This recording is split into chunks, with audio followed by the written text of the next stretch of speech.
Hello friends, good morning. Today our topic is ratio analysis. इसमें अपन कर रहे हैं क्वेश्चंस जो होंगे लिक्विडिटी रेशियो से रिलेटेड क्वेश्चंस करेंगे अपन। लिक्विडिटी रेशियो में दो रेशियो थे, करंट रेशियो और क्विक रेशियो। इससे रिलेटेड अपन क्वेश्चंस कर रहे हैं। पहला क्वेश्चन करें, क्वेश्चन नंबर 3।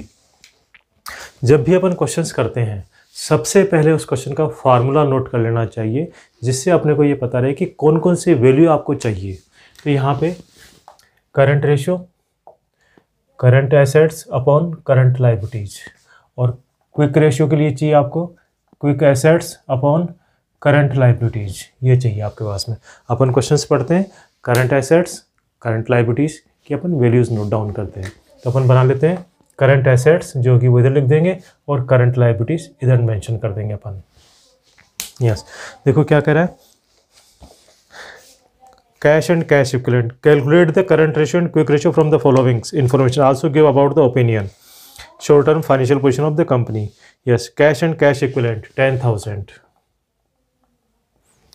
फिर कह रहा है आपके पास में trade receivable 71,000. Short term investment 20,000. Long term investment यहाँ नहीं आएंगे। Long term investment non current assets का पार्ट होते हैं। इन्वेंट्री में से raw material, finish goods and loose tools अपन यहाँ पे इंक्लूड नहीं करते हैं। तो रॉ मटेरियल और फिनिश गुड्स 80,000 एंड 60,000। ये इन्वेंट्री है, अपने को क्विक एसेट्स के लिए चाहिए, इसलिए मैंने अलग से नोट कर दिया इसको इन्वेंट्री। फिर कह रहा prepaid expenses 9,000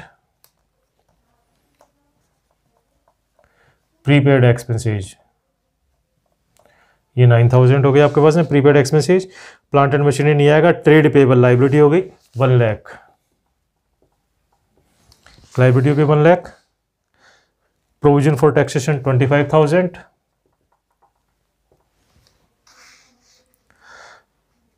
outstanding expenses 5,000 and profit and loss account का बैलेंस, ये रिजर्व एंड सरप्लस का पार्ट होता है, इसमें नहीं आएगा। अब अपन देखते हैं इसका टोटल लगाते हैं क्या होता है। देखें, यस, 1 9 1 10 1 1 2 7 2 9 2 11 8 19 6 25, यहाँ पे आ गया 1,30,000। 9 1 10 1 1 2 7 2 9 2 11 8 19 6 25 2 लाख। तो क्या हो गया आपके पास में करंट रेशियो 2,50,000 अपॉन 1,30,000। ये रेशियो आएगा आपके पास में। 13 एकम 13, बाकी बच के 12, 120, 13 नमा 117 और 13 दूना 26, 1.92। इसको कहेंगे अपन 1.92:1। ये करंट रेशियो हो गया आपके पास में।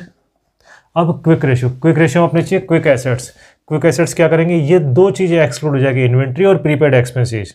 इनमें से माइनस कर देते हैं। 2,50,000 माइनस 8 से 14 149,000 माइनस कर देंगे अपन। इन तीनों को माइनस कर देंगे, 8 से 14 149, तो ये रहेंगे 101 1,01,000। ये क्विक एसेट्स हो गई आपके पास में। रेशियो क्या है, quick assets upon current liabilities 1,01,000 divided by 1,30,000। ये आएगा रेशियो आपके पास में।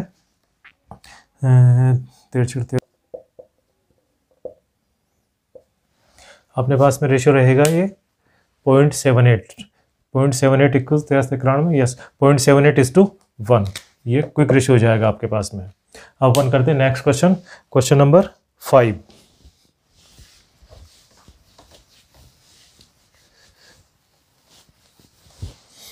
Yes,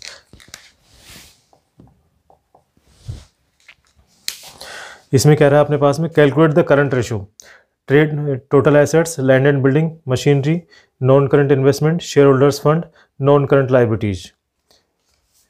total assets, land and building, machinery, non current investment, shareholders fund and non current liabilities.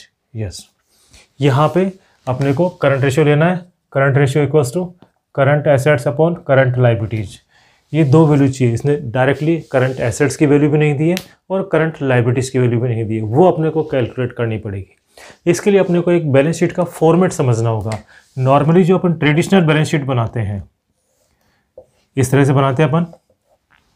अब इसको थोड़ा सा कंपनी के हिसाब से मॉडिफाई कर लेते हैं अपन। यहाँ पे आता है शेयर होल्डर्स फंड, फिर आएगा नॉन करंट लाइबिलिटीज, और फिर आएगा करंट लाइबिलिटीज। एसेट साइड में आता नॉन करंट एसेट्स, और इधर आता करंट एसेट्स, और फिर इनका टोटल दोनों तरफ का बराबर हो जाता है। ये एक ट्रेडिशनल बैलेंस शीट में जिसमें अपन कंपनी के आइटम लिख दिए। ये बैलेंस शीट अपने को समझने में आसानी होती है, इसलिए इसके बेसिस से बताता हूँ। ये एक नॉर्मल फॉर्मेट होगा एज पर कंपनी। कंपनी के जितने भी आइटम होते हैं, कंपनी में हेड यही होते हैं। लाइबिलिटी साइड में सबसे ऊपर होता है शेयर होल्डर्स फंड, फिर उसके बाद में आता है नॉन करंट लाइबिलिटीज, फिर आता है करंट लाइबिलिटीज। एसेट साइड में नॉन करंट एसेट्स और करंट एसेट्स दो हेड होते हैं, और इस तरफ एसेट्स और लाइबिलिटी दोनों का टोटल बराबर हो जाता है। यहाँ पे ध्यान रखने की बात यह है कि इन दोनों को कहते हैं टोटल डेप्ट। नॉन करंट लाइबिलिटीज और करंट लाइबिलिटी इन दोनों को मिला के कहते हैं टोटल डेप्ट। और ये शेयर होल्डर्स फंड और नॉन करंट लाइबिलिटीज इसको कहते हैं कैपिटल एम्प्लॉयड।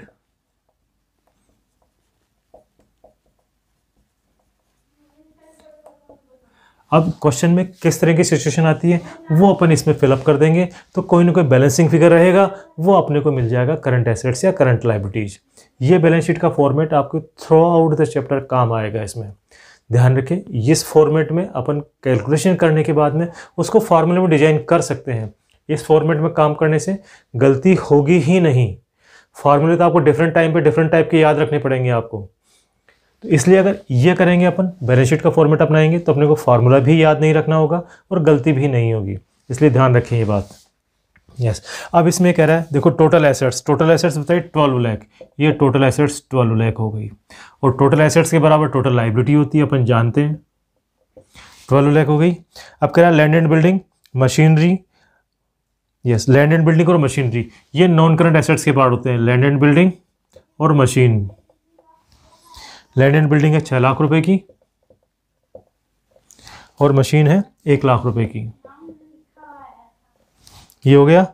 इधर नॉन करंट इन्वेस्टमेंट है 1,40,000 के, ये भी इसी के पार्ट है। नॉन करंट इन्वेस्टमेंट 1,40,000, और non current life share holders fund 8,50,000, ये हो गया 8,50,000, और non current liabilities 1,10,000, non current liabilities 1,10,000। अब आप देखो इसका टोटल करके इसमें से लेस कर देंगे तो आपके पास में करंट एसेट्स आ जाएगी 6, 7, 8,40,000 तो 3,60,000। ये आपके पास में करंट एसेट्स आ गई 6, 4, 10, 6, 1, 7, 8, 9, 3, 12, और यहाँ पे आ गया आपके पास में 9,60,000, 2,40,000। यस, यहाँ पे करंट लाइबिलिटीज आ गई 0, 5, 1, 4, 4, 10, 8, 1, 9, 1, 10, 2, 12। तो करंट लाइबिलिटीज इस तरह से 240 आ गई और करंट एसेट्स आ गई 360। अब इनको अगर फार्मूले में कन्वर्ट करना हो तो क्या करना पड़ेगा? Current assets equals to total assets minus non current assets. Current assets equals total assets 12 lakh minus non current assets 8,40,000, 8,40,000। ये अपना फार्मूला बन गया। तो इसका रिजल्ट आ गया आपके पास में 3,60,000। ऐसे ही करंट लाइबिलिटीज में क्या किया आपने? टोटल एसेट्स, क्योंकि टोटल एसेट्स ले रहे हैं कि वैल्यू गिवन है, टोटल एसेट्स और टोटल लाइबिलिटी बराबर होती है। टोटल एसेट्स माइनस, दोनों को कह सकते हैं कैपिटल एम्प्लॉयड, या दोनों को अलग अलग कर सकते हैं, minus share holder fund minus non current liabilities. तो टोटल एसेट्स 12 लाख रुपए minus share holders fund 8,50,000 minus 1,10,000 non current liabilities. तो ये हो गई आपके पास में 2,40,000। 960 यस 2,40,000। इस तरह से अपन ये बैलेंस शीट बनाने के बाद फार्मूला भी लिख सकते हैं जिस तरह से अपन ने कैलकुलेट किया। अब अपने पास में करंट एसेट्स भी आ गए, करंट लाइबिलिटीज भी आ गई। Current assets I 3,60,000